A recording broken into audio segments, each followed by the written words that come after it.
Welcome to this month's edition of Okaloosa Eye on Crime. We have a packed show for you, including cases and fugitives, but we also have some new ways that we're going to give you to get involved to help us catch criminals. That's right, with the catchy name, Take a Look, Catch a Crook. And we also want you to see the latest Cold Case Chronicle from the Okaloosa County Sheriff's Office, as well as meet the agency's newest canine, which is always one of the biggest thrills for us. Our favorite subject. We're the dog people here. And we've got some other things as well coming up. That's right, and we're going to start off looking for some Destin robbery suspects. Now, the Sheriff's Office is investigating a robbery that occurred back on Saturday night, October 27th. This was at a store in Destin, the Exxon Big Boss. It's located there on Emerald Coast Parkway. Apparently, a man came in about 11:10 p.m., pushed something into the clerk's side, and she believed it to be a gun. He stole cash and other items before making her go into the closet. He mentioned that he needed the money to get home to his kids. Now, he's described as a white male in his late 20s to early 30s who was clean-shaven with sandy brown blonde hair. He was wearing blue jeans, a light-colored jacket, a black toboggan, and we've got some video or some good photos of him, so take a look. And if you know who he is, call 863-TIPS. Also, when it comes to mysteries, we've got what I consider to be a really big one coming out of Walton County. Investigators still searching for a missing couple in Walton County. John Gregory Hughes and his girlfriend Heidi Ann Rhodes were last seen May 7th, 2012 in the area of his home in Santa Rosa Beach. Now, nobody has had contact with either one of them since that date, and Mrs. Rhodes' dog Molly is also missing.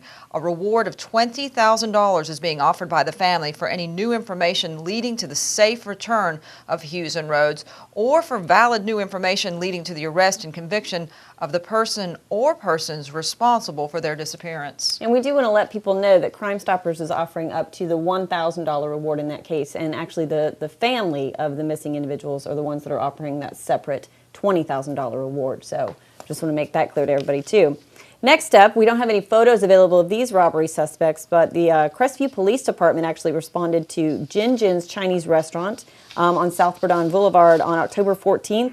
About shortly after 10:30, reference to an armed robbery. When they arrived, it was determined that 3 black males who concealed their faces with shirts entered the business armed with a black revolver and demanded money from the cashier. When he gave them the money, they took the tip jar as well off the counter and then fled. Running south on Verdun Boulevard, described as 3 thin-built black males, 1 covering his face with a red T-shirt and 2 covering with white shirts. The 3 suspects are believed to be in their teens or early 20s, so if you have any information about that Crestview robbery, give us a call. Now, next up, we've got Fort Walton Beach Police Department and Crime Stoppers asking for information regarding to a metal theft investigation. Galvanized steel shelving was taken from the rear of the Home Depot in Mary Esther at about 6:30 the morning of October 16th. The photo is of similar shelving that was left behind at the scene, and these shelves are designed to hold very heavy objects like generators. The suspect was a white male, and he was driving an early 1990s model Chevy Silverado truck, not an extended cab, and witnesses described the color of that truck as faded forest green. It did have an airbrushed front license plate that was orange and green in color with script lettering that they couldn't read. And if you got information on this one, again, 863-TIPS to report it anonymously online. That's emeraldcoastcrimestoppers.com.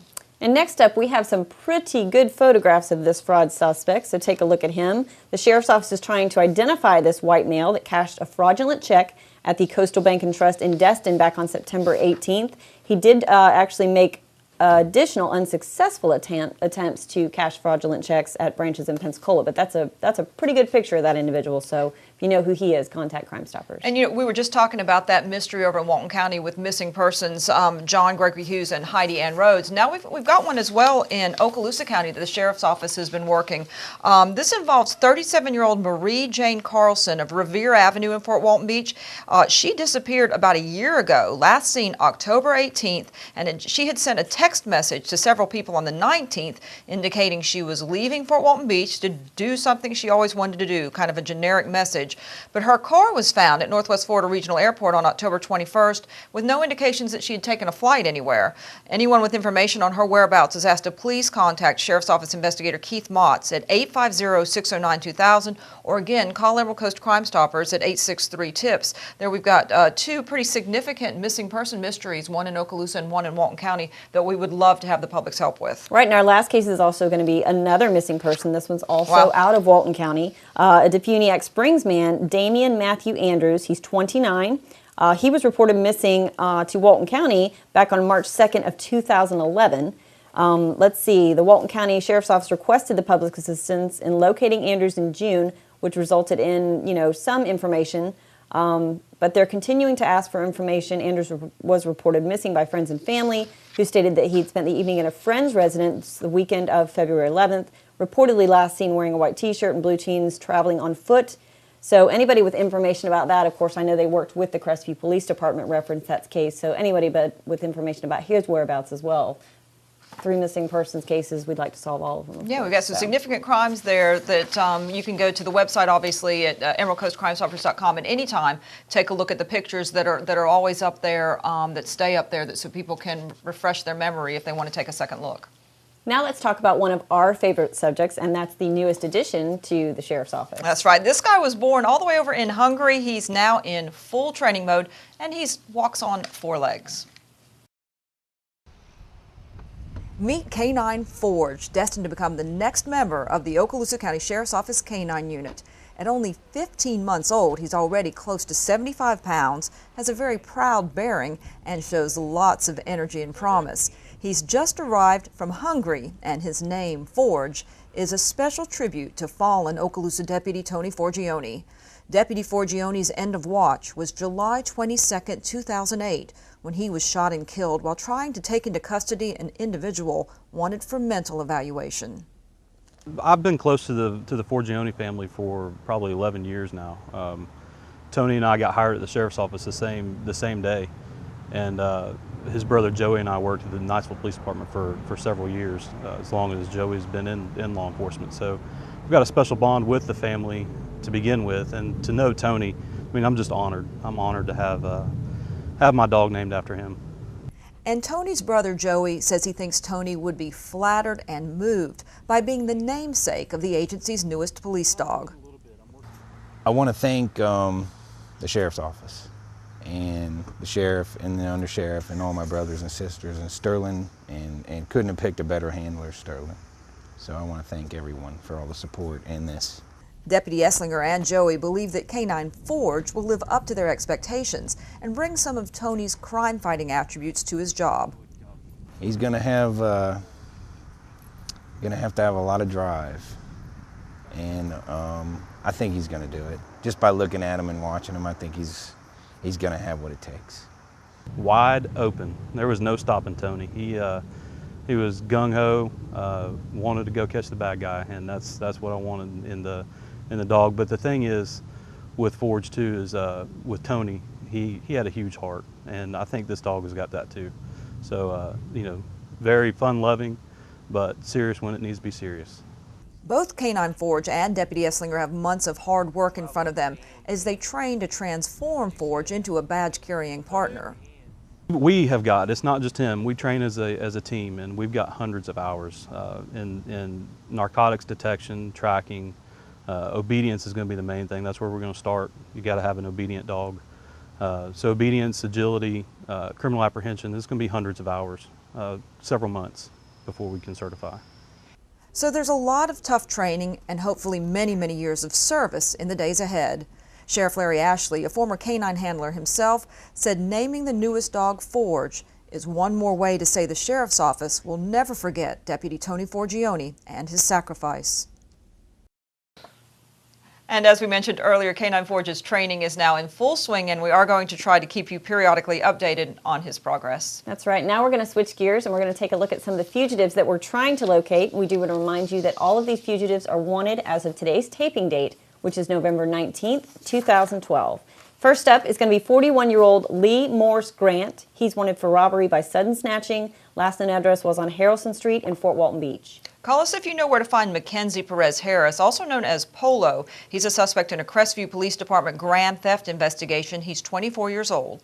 Looking for 42-year-old Geronimo Belon, as a Hispanic male wanted by Walton County for failure to appear on the original charge of felony DUI and driving with a license suspended or revoked. Eric Arsenault, who was last known to live in Walton County, is 47 years old. He's wanted for violating probation on an original charge of grand theft auto. Call 863-TIPS if you know where Jerome Williams is. He's 42 years old, wanted for violation of probation on the original charges of grand theft, giving false name to law enforcement, and theft. Last known address was in Walton County. 23-year-old James Andrew Dubovy is wanted for violating probation on a charge of burglary, theft, and resisting arrest without violence, last known to live in Valparaiso. Next up is Douglas Howell Elder, who's 53-year-old white male. He's wanted for 2 counts of grand theft of a motor vehicle. Last known address was on Overbrook Drive in Fort Walton Beach. 22-year-old Aaron Quincy Ingram is wanted for robbery by sudden snatching, as well as knowingly providing false information in a pawn transaction. 49-year-old Stephen Vance Cartwright, who's wanted by the Walton County Sheriff's Office for violation of probation on the original charges of grand theft. And Emerald Coast Crime Stoppers wants your help in locating Vaughn John Myrick Monroe, wanted for violating probation on charges of fleeing and eluding law enforcement and driving with a license suspended or revoked. Last known address was on Cape Drive in Fort Walton Beach. 30-year-old Damian Matthew Andrews, whose last known address was in Defuniak Springs, and he's wanted for violation of probation on the original charges of possession of counterfeit bills. Brad Rodney Doty was last known to live in Niceville. He's 28 years old and wanted for violating probation on charges of conspiracy to sell narcotics, possession of a controlled substance, and possession of drug paraphernalia. And we're still looking for Jason Michael Oliver, who's 25 years old. He's wanted for violation of probation on the original charges of grand theft and uttering a forged check. And we're going to be able to take Ryan Douglas Valentine off of our list because he has been located, and that is thanks to a tip. So thank you to the person that helped out with that. We always like to report that. But we're still looking for Stephen George Bostick, who is 24 years old. He's wanted for fraud.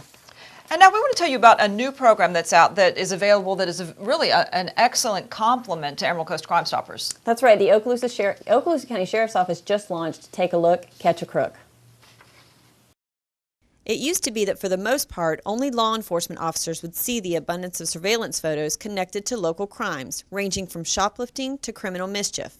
But with the new program, Take a Look, Catch a Crook, anyone can go to the Sheriff's Office website and view dozens of actual suspects or other images gathered by investigators.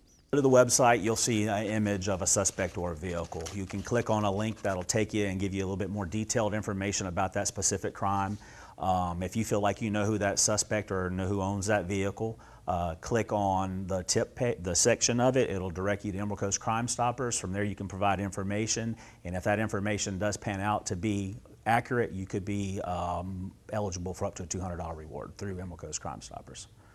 Days gone by, we would have these videos from banks and retail stores and the like, where only investigators and their informants would be able to look at these photos and say, hey, this is Joe Bob down the street, or Mary Jane, or whomever. And you just had a very small number of people able to look at these photos and images to determine who these people were. Placing these on our online website and on Facebook and the like, it allows our citizens, all 200,000 of them, to look at these at will at any time and say, yeah, I know them, that's my neighbor, or no, I know them, that's an acquaintance, or yeah, I know them, that's a coworker, and be able to help law enforcement hold those folks accountable for retail thefts and other smaller crimes that our public may never be aware of. When first launched, the new program proved so popular it nearly crashed the system. Credible tips started flowing within the first 2 days. Now, in addition to Take a Look, Catch a Crook, the Sheriff's Office website actually now places basic arrest information on the website. So if you go to sheriff-okaloosa.org and under the Public Resources tab at the top, you will see basic arrest information for the public to view at any time. That's right. That's going to have the most recent arrest on there, and you're also going to be able to find the defendant's name, race, sex, the age on the date of arrest, the last known resident street and town name, and of course the charges that have been filed. Now, we're going to have the most current mugshot available from within a 2-year time frame. If it's older than 2 years, we're not going to put it out there because people change so dramatically, or can, that it might not be very worthwhile. So look for that. Actually, sheriff-okaloosa.org has a wealth of information for people. If you haven't ever taken the time to check that website out, you may want to do that. That's right. And you may have also noticed on the Take a Look, Catch a Crook, you can actually click directly on the link and submit a tip from that page. So whatever information you may have, we make it as easy as possible for you to get it to us. Takes you right to the Emerald Coast Crime Stoppers page. Right to the encrypted web tip, which is anonymous. So. There you go. And speaking of which, let's go to our second list of wanted fugitives, and we'll start with Harley William Johnson, who is 43 years old. He's wanted for violation of probation on the original charge of sale, manufacture, or deliver marijuana, last known to live in Mary Esther. Seth Michael Berger is 30 years old. He's wanted for failure to appear for child neglect without great harm. He's last known to live in Mary Esther. And some more good news, Samantha Ann Armstrong has been located since our last show. But still looking for Melanie Renee Phillips, wanted for sale of cocaine. Phillips was last known to live in Fort Walton Beach and is 46 years old. And another one that's been located, and that was Orion Russell Bone. John Henry Bonner, however, 41 years old, wanted for Fort Walton Beach Police Department for grand theft and violation of Pawnbrokers Act, is still out there somewhere. Yep, and a familiar face to the Okaloosa Eye on Crime Show is Daniel Wesley Arthur, who's 29 years old. He's wanted for felony neglect of an elderly person or disabled adult without causing great bodily harm, possession of a controlled substance by misrepresentation, fraud, forgery, or deception, and theft. Last known address in Fort Walton Beach. 23-year-old Andrew Vincent Aikman is wanted for larceny. Aikman was last known to live in Pensacola.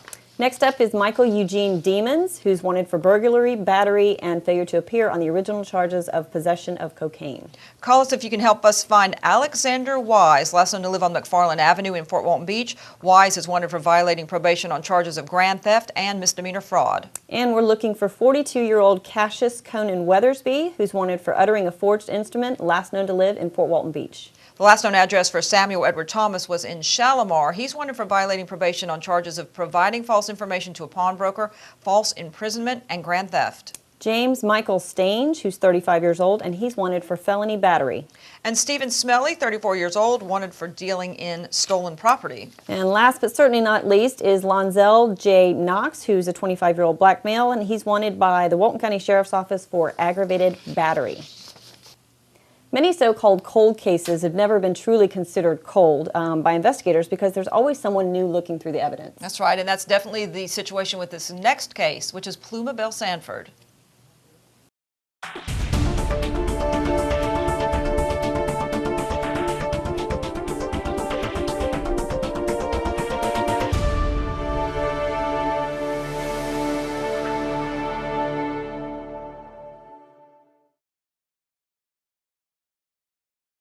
This is the face of a 73-year-old widow who loved doing things to help other people. Tragically, it's also the face of the victim of a Blitz-style attack and murder. She could have been anybody's grandmother. She was very active in the church. She volunteered at the hospital in Fort Walton Beach Medical Center. If all indications are that she was just as sweet as she could be, just a sweet, sweet lady, a very caring person. Pluma Bell Sanford was last seen August 13, 1997, when deputies from the Okaloosa County Sheriff's Office went to her home at 1014 Pineview Boulevard 2 days later for a welfare check. They found evidence of a struggle and then discovered Sanford's badly beaten body in a back bedroom. Cause of death, asphyxia due to ligature strangulation. Nothing appeared to be stolen, but her 1992 Dodge sedan was found in a parking lot near the intersection of Racetrack Road and Beale Parkway. Investigators painstakingly collected the evidence, interviewed dozens of people, and in the years since have re-examined the contents of this box numerous times. There's hope now that technology will provide a breakthrough. There is some light in the way of technology, advancement in DNA, in the way that we process and develop DNA profiles. It has made a difference in this case, and we are working hard and diligently to try to find that piece of evidence, that one piece of evidence that we need. But Investigator Embry would also like to hear from anyone who may have been keeping a secret all these years. I would like to believe that there's somebody out there that has that one piece of information, that one piece of the puzzle that we're missing. And I would really like for that person to come forward and just point us in the right direction. Pluma Bell Sanford deserves that, really, doesn't she? She does, yes. The family absolutely deserves closure and justice more than anything. If you are that person, please contact the Okaloosa County Sheriff's Office at 850-651-7400 or Emerald Coast Crime Stoppers at 850-863-TIPS. And finally, we want to share with you a couple of videos that were produced by the Okaloosa County Sheriff's Office chaplain, Larry Carter. One of these includes one where he went out to this really neat recent event in Destin that featured some wounded warriors. Let's take a look.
What so proudly we hailed at the twilight's last gleaming, whose broad stars and bright stars perilous fight o'er the ramparts we watched were so gallantly streaming.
And we really want to say how much we appreciate the work of Chaplain Larry Carter. Does a lot of great videos for us. We'll have another one coming up in the next edition that was just taken over at Choctawhatchee High School with this texting simulator that came in, that some of the students got a chance to see the impact, so to speak, for lack of a better term, of texting and driving and what can happen. So that's right, and having been to that presentation, I'll tell you what, it was a very impactful video that was showed. So powerful. Very, very powerful. So something maybe that all adults need to see, not just teenagers. Exactly. For all the folks out there that text and drive, and make you reconsider what you're doing. And we want to mention quickly that we're going into the shopping season, so this is that time of year that we want everybody to be vigilant. I think the number one thing you can do to protect yourself during the holidays is be aware of what's going on around you at all times. A lot of the situations that we see people running into is when they're distracted by all the things that are going on, set their bags down, somebody else picks them up and walks off. They're not paying attention when they walk to the car, somebody snatches your stuff. Right. And of course, keep your car doors locked and your valuables out of sight. That's a big one during the holidays. Right, because the thieves aren't going to take the holidays off. So, and if you leave that big screen TV that you just bought sitting in the back seat, you know, they're more likely to